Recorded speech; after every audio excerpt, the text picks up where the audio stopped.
BJP ഭരിക്കുന്ന തൃപ്പൂണിത്തുറ നഗരസഭയിൽ standing committee തെരഞ്ഞെടുപ്പിൽ LDF UDF ധാരണ. പരമാവധി സ്റ്റാൻഡിംഗ് കമ്മിറ്റികളിൽ നിന്ന് BJP മാറ്റി നിർത്തുക ലക്ഷ്യമിട്ടാണ് ധാരണയിലെത്തിയത്. ധനകാര്യ സ്റ്റാൻഡിംഗ് കമ്മിറ്റി ഒഴികെ ബാക്കി ഇരു മുന്നണികളും വീതിച്ചെടുക്കും. മുഹ്സീനയുണ്ട് വിവരങ്ങൾ നൽകാനായി. മുഹ്സീന, ഏത് തലത്തിലുള്ള ഒരു ധാരണയാണ് LDF UDF തമ്മിൽ ഉണ്ടായിരിക്കുന്നത്? പ്രത്യേകിച്ച് അവിടെ BJP NDAയുടെ ഭരണമാണ് എന്നാണ് മനസ്സിലാക്കാൻ കഴിയുന്നത്. എന്താണ് വിശദാംശം?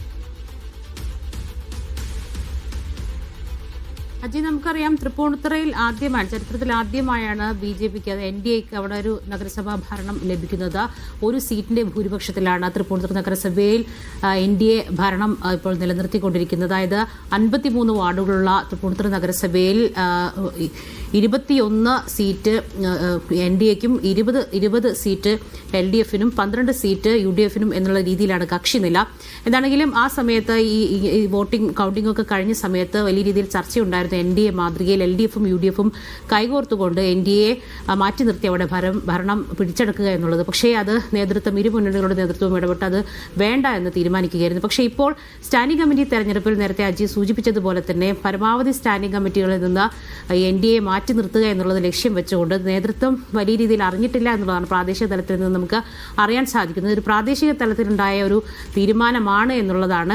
ഇതാണെങ്കിലും ഇതിലൊരു തരത്തിൽ വിശദീകരണം വന്നേക്കും. ഇതാണെങ്കിലും നിലവിലെ ഒരു ധാരണ പ്രകാരം ഈ 6 സ്റ്റാൻഡിംഗ് കമ്മിറ്റികൾ ധനകാര്യ വകുപ്പ് ഒഴികെ സ്വാഭാവികമായും ധനകാര്യ സ്റ്റാൻഡിംഗ് കമ്മിറ്റി ഈ വൈസ് ചെയർപേഴ്സണാണ് പോവുക. അത് NDAക്കുള്ളതാണ്. ബാക്കിയുള്ള 5 എണ്ണങ്ങളിൽ 3 സ്റ്റാൻഡിംഗ് കമ്മിറ്റി LDFനും 2 സ്റ്റാൻഡിംഗ് കമ്മിറ്റി ചെയർപേഴ്സൺ സ്ഥാനം UDFനും എന്നുള്ള രീതിയിലാണ് ധാരണയിൽ എത്തിയിരിക്കുന്നത്. 32 വോട്ടുകളാണ് ഒരു സ്റ്റാൻഡിംഗ് കമ്മിറ്റി ചെയർപേഴ്സണ് തിരഞ്ഞെടുക്കാൻ വേണ്ടി വേണ്ടത്. അത് സ്വാഭാവികമായും ഈ LDFന്റെ 20 സീറ്റുകളിലുള്ള ആളുകളും അതുപോലെ തന്നെ UDFന് 12 പേരുണ്ട്. ഇവർ രണ്ടുപേരും കൈകോർത്തുകൊണ്ട് അത്തരത്തിൽ ഒരു ധാരണയാണ് എത്തിയിരിക്കുന്നത്. അങ്ങനെയാണെങ്കിൽ 6ൽ 5 സ്റ്റാൻഡിംഗ് കമ്മിറ്റികൾ ഇത്തരത്തിൽ ഇരു മുന്നണികൾക്കും വീതിച്ചെടുക്കാൻ കഴിയുന്ന ഒരു സാഹചര്യമാണ് ഉണ്ടാവുക. അത്തരത്തിലാണെങ്കിൽ ഒരുപക്ഷെ ഈ രീതിയിൽ തന്നെ 6ൽ 5 ഇരു മുന്നണികളും വീതിച്ചെടുക്കും. 3 LDFനും 2 UDFനും എന്നുള്ള രീതിയിൽ. എന്താണെങ്കിലും അവിടെ വോട്ടിംഗ് ഉൾപ്പെടെയുള്ള കാര്യങ്ങൾ പുരോഗമിക്കുകയാണ്. ഒരു വൈകുന്നേരത്തോടു കൂടി കൃത്യമായൊരു ധാരണ എന്താണെന്ന് നമുക്ക് മനസ്സിലാക്കാൻ സാധിക്കും.